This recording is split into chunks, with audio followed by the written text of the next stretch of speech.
You talk a lot about the Election Integrity Project in the Twitter files, which Stanford and the University of Washington founded to monitor attacks on our elections. And you say some stuff about them that a lot of your critics say is not true, and that affects your credibility. You said the EIP was founded in response to the government dropping its proposal for a disinformation governance. Well, there you are. We're quoting you on screen. It wasn't. It was formed 2 years earlier. You suggest it was government funded, even though during the 2020 election that you're covering, it wasn't. You say they labeled 22 million tweets as misinformation in the run-up to the 2020 vote. They didn't. They flagged 3,000 election misinformation tweets for labeling, so you were only 21,997,000 off.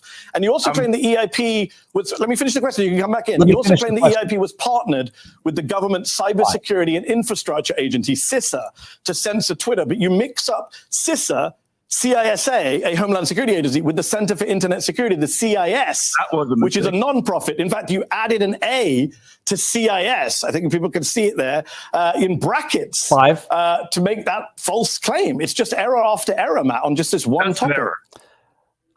We know how long that one question was with 5 elements, if not 6 elements. That was a 1:11 question to Matt Taibbi, coming from an intellectually honest Mehdi Hasan of MSNBC, who clearly wants the truth. He wants to understand what are the Twitter files. He's not there for a disingenuous hit piece on Matt Taibbi as a person, as a journalist.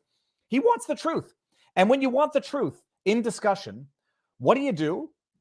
You do what is known as the Gish-Gallop technique, which is you bombard your adversary, your interlocutor, with one after another points in rapid succession so that they get flustered and are not able to answer each one of the elements that you just dropped on them, because Mehdi Hasan, in that 1:11 of a question, dropped no less than 5 individual elements that someone is expected to respond to. And it's an amazing thing. Hold on, let's just bring this up real quick, Lack. Gish-Gallop, I put out a car vlog on it yesterday. But there's so much to this, I have to break it down live in person. For those of you who don't know what the Gish-Gallop is, it's a, what's the word? It's an oratory tactic. It's a debate tactic. The Gish-Gallop is a rhetorical technique in which a person in a debate attempts to overwhelm their opponent by providing an excessive number of arguments with no regard for the accuracy or strength of those arguments. What we just witnessed there was a Gish-Gallop par excellence. I mean, I'll give Mehdi Hasan credit. He did it well. He did it well on an unsuspecting, someone who didn't know that they were going to be an adversary, thought that they were going to be colleagues in an interview, the goal of which was going to be to arrive at the truth. Taibbi, I like him. Mehdi Hasan, I say unfortunately, but makes a couple of legitimate points. But Taibbi thought he was there to be interviewed by a colleague. He did not realize he was there to be character assassinated in real time so that Mehdi Hasan and all the other ignorant people who love the propaganda that watch MSNBC can now say, well, I don't have to look at anything in the Twitter files. There's nothing bad about what happened in the Twitter files because Taibbi made a few mistakes. In the Gish-Gallop, by the way, and I want to pull up one of the most insidious elements of what Mehdi Hasan did here. It's the one about CISA. Let's pay attention to what Mehdi Hasan here just said. Also claim the EIP was partnered with the government. Claim the EIP was, let me finish the question, you can come back in. You also claim the EIP... Come back in. Let me finish the question. It's only been 1:11. You also claim that CISA was a partner with the EIP. Listen. He was partnered with the government Cybersecurity and Infrastructure Agency, CISA, to censor Twitter, but you mix up CISA, CISA, a Homeland Security Agency, with the Center for Internet Security, the CIS, which is a non-profit. In fact, you added an A to CIS. I think people can see it there in brackets. Do you know what Mehdi Hasan just did right here? He's right in part and wrong in the most material part. He's like, Matt Taibbi, you made a mistake in the quote section here where you see, according to CIS, and Matt Taibbi put an A because he must have thought it was a typo in the original tweet.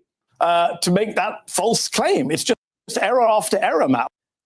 Mehdi Hasan here is saying that Matt Taibbi made a mistake claiming that CISA was a partner with the EIP because he accidentally changed CIS to CISA in the quote.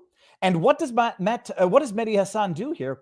He leaves the viewer with the impression that CISA was not actually a partner of the EIP when it was. By the EIP's own admissions, CISA, a federal agency to monitor the internet for inaccurate information, was a partner of EIP. But don't take my word for it.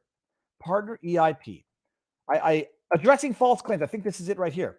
CISA was a partner of the EIP, but in that tweet, Taibbi did in fact change CIS, whatever that is, Center for Internet. I don't know what the difference in acronyms are. He did in fact add an A to the CIS in the quote. But Hassan, in his intellectual dishonesty here, trying to brush everything under the rug in character assassinating the journalist so that nobody has to deal with the underlying troubling material stuff, suggests or leaves the viewer thinking that CISA was not actually a partner of the EIP. Here, check this out, people. This is from this is from University of Washington's own website. False impressions. The EIP operated as a government cutout, funneling censorship requests from federal agencies to platform. This impression is built around falsely framing the following facts.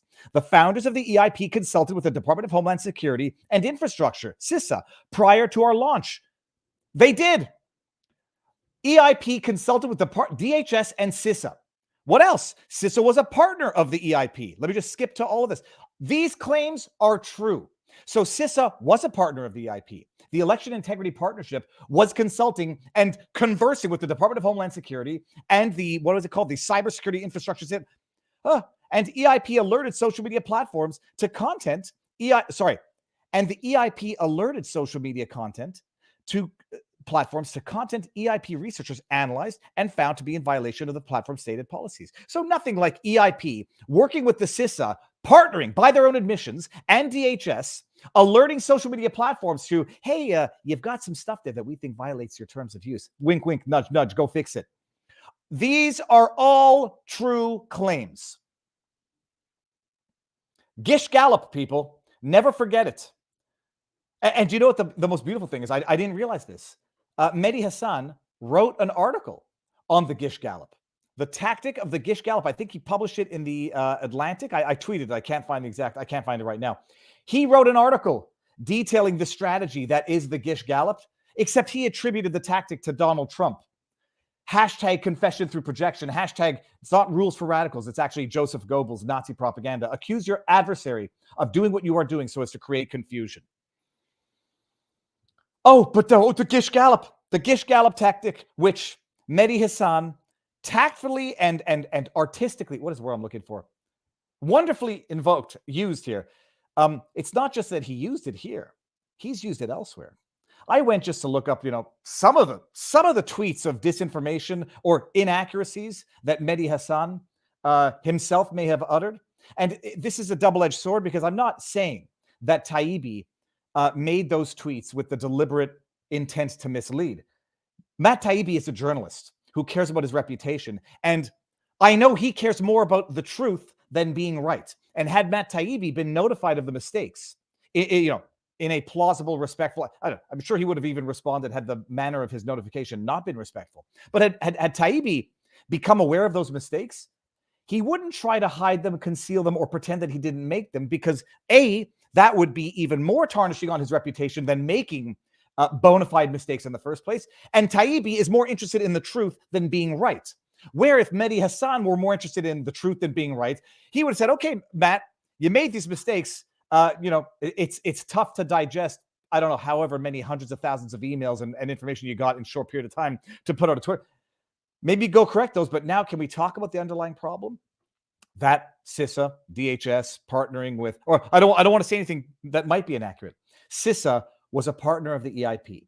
Department of Homeland Security was consulting with the EIP, the Election Integrity Partnership, to flag and review material on the internet. Can we deal with that? Maybe that's the story here and not Taibbi's mistakes, Mehdi Hassan. But Gish Gallop, people. Shotgun arguments, spaghetti on a wall, or in some cases, just a whopping steaming plate of shizer on the wall. Here's Mehdi Hassan employing the Gish Gallop. When was this? In 2020. I don't know who he's tweeting at Ted Cruz. Do you agree with Trump on Mexican as rapists? First statement, false. Send back Ilhan Omar and AOC. I'm not familiar with this one, so I will not talk about it. African shithole countries. That I can talk about because that is disinformation. That was based on an unsubstantiated, uncorroborated source claiming that Trump referred to, I don't know which countries as shithole countries. Will any reporters ask you, how about Trump's description of your wife as ugly and your dad as a murderer? Just keep them coming. Because there was that meme going around that Ted Cruz's dad was the Zodiac killer. Anyhow. Oh, righty then. Gish Gallop. Taibbi has learned a lesson. He's public enemy number one now. You are allies until you no longer are allies. Then you are enemies. To an ideological adversary, there is no truth beyond the party truth. And the second you deviate from the party truth, my goodness, have you stepped into a world of pain where you will always now be subjected to these types of ambush interviews.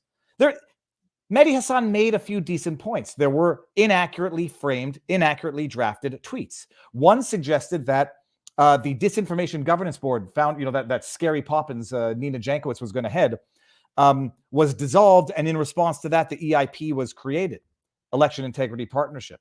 It's chronologically inverted. The truth of it is even worse. It's not that the EIP was concocted in response to the dissolution of the Disinformation Governance Board. It's that the Disinformation Governance Board was created, swiftly dissolved 2 years after the Election Integrity Partnership. That's actually materially more devastating than the mistake that Taibbi made. Oh, tanning bed are real? Dude, it's real and it's too much. And my wife is getting on me about wearing suntan lotion, but I believe that suntan lotion is bad for you. Oh, so that's it. I've publicly tweeted. I would debate these issues with Mehdi Hasan. There was another wonderful one. Let me see if I can actually bring this one up because it's so utterly important if what you want is the truth. Where Mehdi Hasan berated Matt Taibbi for not inquiring as to what some of the tweets were that the Biden administration, before they were the administration, just when Biden was running for office, was asking to be flagged. And then he suggested, here we go. And then he suggested that the reason for which these tweets were flagged was because they bona fide violated Twitter's terms of service as relates to non-consensual nudes. Imagine this. Imagine becoming the party that defends big pharma, that defends big government, that looks to be the censors for the government in the face of the people. Mehdi Hasan suggested that it was a legitimate takedown request because it was non-consensual nudes. Which went mad viral. Let's just take the very first example you cited in the very first thread, which went mad viral. You wrote, by 2020, requests from connected actors to delete tweets were routine. One executive would write to another, more to review from the Biden team. The reply would come back, handled. Now, that sounds bad, but aside from the fact that the Biden team was not the government at the time, they were seeking to become the government at the time through the suppression of that very story, Mehdi Hasan, the suppression of which actually resulted in that man seeking to suppress that story becoming president. My goodness, it would be, I don't know if it's worse, better, indifferent if he was in power. He did it to gain power. He did it. It worked. And he gained power through intelligence, EIP, social media, suppressing the truth, and effectively, in fact, interfering with elections. But hold on, Matt Taibbi's response? Bad. It turns out that at least 3, maybe 4 of those 5 tweet URLs that you linked to, that they link back to non-consensual nude images of Hunter Biden. Why was it wrong, Matt, for the Biden campaign, not the government at the time, to ask Twitter to enforce its own terms of service against people basically posting revenge porn? Do you understand why people... Do you see, that's the question. Stop, Mehdi, let him answer, but no. People question your credibility on this whole project when you omit such crucial context right from the get-go. Omit such crucial context. First of all, the reason that's important is because the ordinary person can't just call up Twitter and have something taken off Twitter. This is a bad answer. And I like Matt Taibbi. This is just an answer from an individual who is flustered by being taken off guard at a character assassination interview. I think if it's a legitimate request, it should happen quickly, whether you're big or small. It's not because you're some 13-year-old kid whose father is not president or vice president or soon to be president, that there should be second class, or delayed treatment of these very issues. Why would it have been an issue? Let me just get back to Mehdi Hassan's question. I forget it now. Why people question your credibility. Was it wrong, Matt, for the Biden campaign, not the government at the time, to ask Twitter to enforce its own terms of service against people basically posting revenge porn? Do you understand why people question your credibility on this whole project when you omit such crucial context from the get-go? Pick me, teacher. You know why it's a big deal, Mehdi? Because that wasn't the excuse the Biden administration gave at the time. Had the Biden administration come out at the time and said, these are non-consensual nudes of my son, take him down, I think most people would have said, go ahead. You know why the Biden administration didn't make that excuse at the time? Neither did Twitter. Because if they had to agree, acknowledge that they were non-consensual nudes, it made everything else on that laptop true. It made it true and accurate, confirmed by the very administration that was seeking the suppression of that information so they wouldn't take the hit in the polls. They did not come public and say those are non-consensual nudes. Twitter did not come public and say those are non-consensual nudes. The intelligence community did not come public and say those are non-consensual nudes. They all lied. Intelligence said the computer bore the earmarks or the hallmarks of Russian disinformation. Twitter said it violated their policy on hacked materials. Lie. The Biden administration would never have said that publicly because it would have confirmed the authenticity of the computer and all of the damning information on that computer. You know what that other damning information was? Nobody gives a crap about nudes and Hunter Biden naked smoking whatever he's doing. They cared about the 10% for the big guy. The other information on that laptop that was swept under the rug because it was passed off as hacked materials, where if the Biden administration had come out and said those are non-consensual nudes of my kid, well, my goodness, they might have had a few more questions to answer. I see. But it is also easier to play Sunday morning quarterback and whatever they call it. I was not under that microscope and that surprising one that Matt Taibbi found himself under. Okay, so hold on one second. Barnes is in the back. Before I bring Barnes up, you may have noticed. I'll do the standard disclaimers. No medical advice, no legal advice, no election fortification advice. Super chats such as these. Cheryl Gage, the Douglas Mackey Convention. We talked about it last week, but we might talk about it again this week. These super chats, YouTube takes 30% of those. If you don't like supporting YouTube, but you want to support us, you can go over to Rumble. The link is in the pinned comment in the live chat. Rumble has these things called Rumble Rants. For the rest of 2023, 100% of that goes to the creators, but Rumble ordinarily takes 20%. So better for the creator, better for the platform, better to support a platform that supports free speech. If I sat on Barnes' head, he would look like a judge. I commented on YouTube video of how unprofessional the interview was. I started getting blasted by mindless haters and YouTube blocked my replies. It was very professional. It was a professional orchestrated hit piece. Take out Taibbi, take out everything that he has ever done in his professional journalistic career. And now you can say he's a hack and I don't have to even listen to what he reported on. When the issues that Mehdi pulled up were right in principle for some of them. Others were equally misleading, maliciously so, but now they can just ignore the whole story. Now, you may have noticed it said, this stream video contains a paid sponsorship, which it does, people. Is it here? It is on the table. Field of Greens, real, organic, superfood. Food because it's not an extract. It's not a supplement. Most people don't know you're supposed to have 5 to 7 servings of fruits and vegetables a day so you can get the antioxidant, boosted immunity stuff. Desiccated greens, powder. It smells good. Oh, yeah, you saw the powder coming out there. It's good. You take a spoonful. It's 1 serving per spoonful twice a day. You'll get whatever you don't get on a daily basis that you should be getting. It's a healthy alternative to sucking down a Diet Coke or a Red Bull.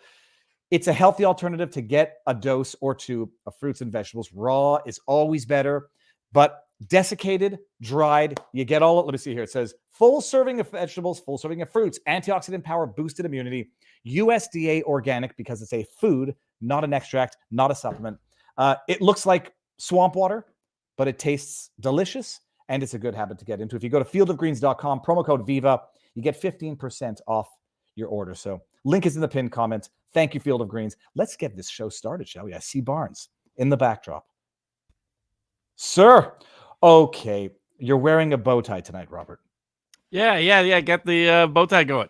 May I ask where you got that bow tie? I've had it for a while, actually. I got the, but it is Easter, so, apropos. It's a beautiful pink bow tie. Robert, okay, hold on. 2 things before we get started. Book over your shoulder, cigar in your hands. Sure, yeah, this is a Partagas cigar, and the book is Robert Francis Kennedy, to a Newer World. It's basically a combination of various campaign statements he made in 1967 and 1968. His son, his oldest son, Robert Francis Kennedy Jr., announced that he will be making a formal announcement for declaring his candidacy for the Democratic nomination for the presidency on April 19th in Boston, Massachusetts. So it's apropos in that sense as well.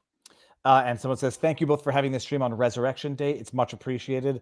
It is Easter Sunday. I don't know if you're supposed to say Happy Easter, have a meaningful Easter. Happy Easter, yeah. Happy Easter, Happy Easter is pretty much the norm. If you're Jugmeat Singh out of Canada, you say Happy Sunday. These people have lost their ever-loving minds.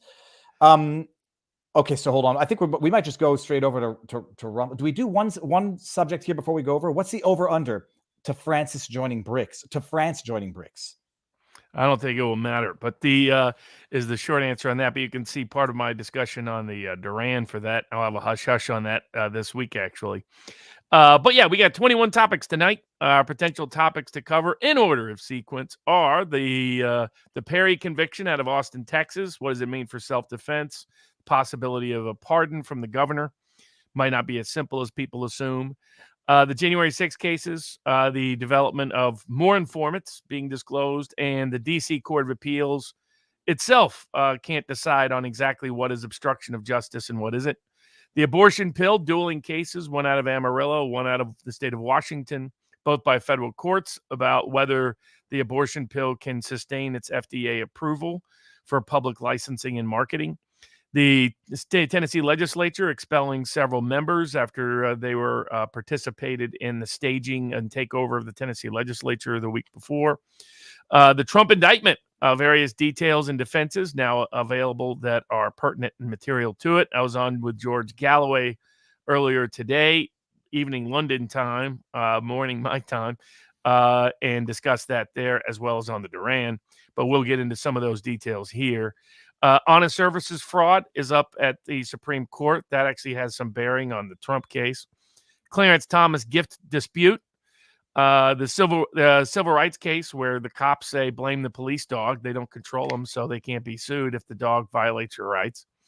Maine has continuing battles on religious schools, despite the U.S. Supreme Court's ruling just a few years ago that was supposed to stop Maine from doing what it continues to do, which is discriminate against religious schools. The Facebook suits that we previously discussed about schools suing Facebook for causing harm to children are proliferating across the nation as it is replicated and duplicated in state jurisdiction after jurisdiction. Peruvian ex-president has been ordered extradited out of the Ninth Circuit Court of Appeals, but stayed temporarily. An adoption lawsuit where in Oregon they're they're weaponizing the adoption process to force people to accept wokeism as a precondition of being able to adopt children. In an Amish case I previously discussed, Reuben King, Second Amendment implications covered in Epoch Times this week, as his lawyers challenge the constitutionality of the federal firearms licensing laws as revealed in the prosecution against him. What happens when ChatGPT libels you? There are more people looking at potential lawsuits based on libelous information coming out of ChatGPT, artificial intelligence. Trans rules in schools are all over the place. There's teachers that were fired for not using preferred pronouns. That went to court. There's parents suing because of their kids having trans treatments being recommended or proposed or other things by schools. Schools trying to exclude parents from that process. ACLU filing suit for any changes in trans rules. There was a West Virginia Supreme Court case that the U.S. Supreme Court dodged taking for the time being that has an impact on whether or not you can limit certain things. Is FedCoin a legal reality tomorrow? Is there a central bank digital currency the Federal Reserve can legally issue?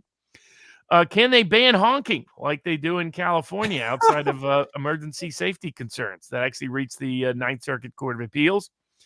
How much immunity do prosecutors enjoy? People will be surprised at how much immunity they enjoy, both absolute and qualified. Often isn't so qualified. Are illegal aliens, particularly this dangerous Canadian that was in Minnesota, are they protected by the Second Amendment? Though that Canadian in that case was in fact dangerous. So yeah, he was. The DeSantis and Disney and all the legal ramifications of that continued fallout. And when is a scooter a motor vehicle? And last but not least, courtesy of Steve Lado, what happens when you create the critical document in your case, but you forgot that font didn't exist at the time the document was purportedly created? Okay, that's going to be interesting. Robert, let's do the Perry conviction on both YouTube and Rumble, and then we'll go over to Rumble. And for those who don't like Rumble, you can also join us on Locals, which is open for everybody. I don't know if comments are only for supporters. I don't think it is. So Locals is the other way. Live stream. Yeah, that's right. We're live on Locals at vivabarneslaw.locals.com, where everybody is above average. We got 500 even the trolls. People. Yes, there are trolls there too, people. We're at 500 and change now. Okay, Robert, the Perry conviction. This is the state of Texas. This is another BLM protest where a driver who happens to be in the military, I forget exactly what his position is, seems to take a wrong turn, gets swarmed by a crowd of angry protesters who apparently, I think this is uncontradicted evidence, sort of surround the car, start banging on the car. There's a guy, the person who ends up getting killed, I forget his name, who's carrying, I think it's an AR rifle. I mean, I think he's carrying a rifle on a sling. And I think an AK-47, as I recall. Are AK-47s actually legal in the States? Oh yeah. Okay, so I thought it was the AKs were illegal. I'm not sure if it was legal that he had it. Okay, the guy's got an AK or so the chat's saying AK-47. Approaches the driver's side window and apparently points the barrel in the direction of the driver, who has a handgun, fires 3-4 times into the torso by his own admission, tries to neutralize the threat, and then speeds off. Then calls the police and then cooperates fully with the police. Guy dies. He gets charged with murder and gets convicted. Was it second-degree murder or was it first-degree murder? Oh, I'm going to forget that now. He gets convicted of murder. And now you got the Governor Perry, talking about coming in with a pardon.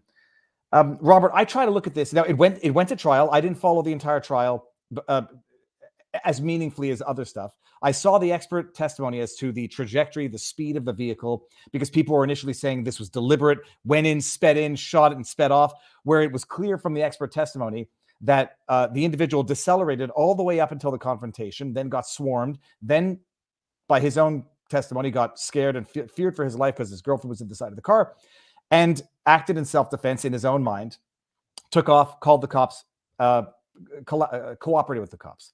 I try to listen to this and view it as if the guy who got killed this time was actually Rittenhouse, had it ended differently than Rittenhouse did. And it'll be a tough thing to reconcile in the minds of some who say the guy was just there to keep the peace and he saw a car that he thought was a threat. And so now, had it ended the other way, both could have claimed self-defense. What is your take on it, Robert? Well, and I think you also read the issue that popped up with the police officer, right? Yes, that we're going to get secondly. Apparently, exculpatory evidence was asked to be withheld. Let me just pull it up here. Was asked to be withheld from the grand jury. Now, this is from Marina Medvin, who says this is an affidavit I think the context is, I asked what the context was. I think it's a different investigation. But apparently, Fugit, being 18 years of age, yada, yada, lead investigating detective in the above referenced case. This was state of Texas versus Perry. Read the section 3, and then I'll go to the next one. It says, on more than one occasion, I was directed by Travis County Attorney's Office to remove exculpatory information that I had intended to present to the grand jury during my testimony. At that point, I specifically asked if there would be, quote, ramifications, end quote, if I did not do so. I was told by Assistant District Attorney Guillermo Gonzalez that he would ask the elected District Attorney, Jose Garza, what would happen if I refused to agree to the limitations I was being ordered to comply with. I was later sent an email simply reaffirming the exculpatory subjects that I was forbidden from mentioning during my testimony. Of my original 158 slide PowerPoint presentation, the presentation was reduced to 56 slides with almost all of the exculpatory evidence ordered removed. I felt like I did not have any other options but to comply with their orders. So that's what one of the investigators is claiming. Robert, yeah, the lead investigator basically had recommended there not be prosecution, and believed that if the grand jury had been made aware of why he believed that this exculpatory information, they would have never even indicted Perry. And so you have a prosecutor who ignored the lead investigator because it was a very political case. The people that sort of took over Austin that night were on the left, and consequently, they wanted to prosecute this individual for shooting one of their leftist protesters, even though it was a leftist protester bearing a gun, and as video confirmed, he was pointing that weapon at Daniel Perry when Daniel Perry, in his mind, as he's expressed, defended himself by shooting back. So that the issue is whether there was prosecutorial misconduct here as well in the proceedings. Now, the U.S. Supreme Court, in a case called Williams, said there's no federal constitutional requirement to provide exculpatory information to the grand jury. I think that case decision was wrong. I think it effectively eviscerated the independence of the grand jury, the impartiality of the grand jury, and caused continuous problems. But that's partially why we're here, why these grand juries are no longer effective checks. Now, there's no certainty the grand jury wouldn't have indicted anyway, because this is Austin, Texas. And even had it been, let me rephrase this, had it not been presented to the grand jury, had there been prosecutorial misconduct, does that not get washed away? I presume the defendant brought up this exculpatory evidence in his defense, and then the jury still said no mas. It's not clear what, to me at least, what was presented and what wasn't, what was made clear to the jury and what was not, and whether it was part of motions to dismiss or not. I'm not sure. But you have a combination of what appears to many people to be a classic self-defense case being prosecuted really for what appears to be only politically motivated reasons, the politics of the person, of the defendant versus the politics of the alleged victim. And that, and then on top of that, you have what appears to be at least some degree of prosecutorial malfeasance in what was presented to the grand jury and what was not, what was presented to the jury at trial and what was not. So there was a lot of public outrage at the verdict because a lot of people were surprised it was even prosecuted and assumed that an Austin jury would acquit when presented with the video evidence, the same evidence that led to the police officer to believe that there was no prosecution. There was not even probable cause of a crime. Yeah, you see him there pointing the weapon right at him in his car. Yeah, but we learned our lessons from Rittenhouse. Even there, someone could say it's pointing down, but down at a car. I mean, the whole issue, this was the problem with Rittenhouse, is you get people on the streets with guns, and bad stuff is going to happen when regular citizens are playing cop. But when you see, the obvious material difference in this case versus Rittenhouse is, I don't even know if it's a difference, is that the car is getting swarmed by protesters, and that in and of itself is a threatening circumstance where they nobody knows what the heck is going on. This guy is not there to run over people, but everyone thinks that he is. And so they swarm the car. Dude in the car just took a wrong turn, getting swarmed. In both cases are basically self-defense cases. Now, whether or not he was lawfully entitled to lift his gun at that point, that he saw something there, is, open question. They tried to suggest that the driver, Daniel Perry, was engaged in provocative behavior.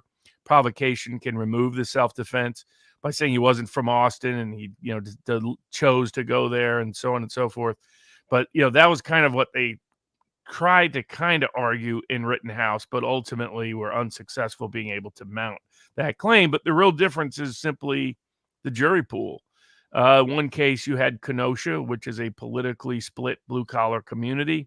In Austin, you have an overwhelmingly liberal jury pool.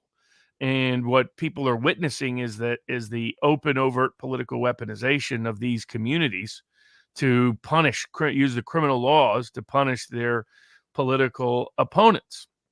Now, Austin has been doing this for decades, in fact. They brought very questionable prosecutions against Congressman Thomas DeLay, prosecutions against Governor Rick Perry. So there's been multiple efforts in Austin to do this. It's just escalated with how political it now is. It used to at least have, a third of people in Austin that were on the other side politically. Now you got in the single digits, low, 10, 15% that are in the opposite party politically or truly or meaningfully independent or nonpartisan. And the left that's present is no longer the anti-state, pro-free speech, old school left that used to exist in Austin. Used to, call Austin, keep Austin weird for that reason. The sort of the old country music cultural left.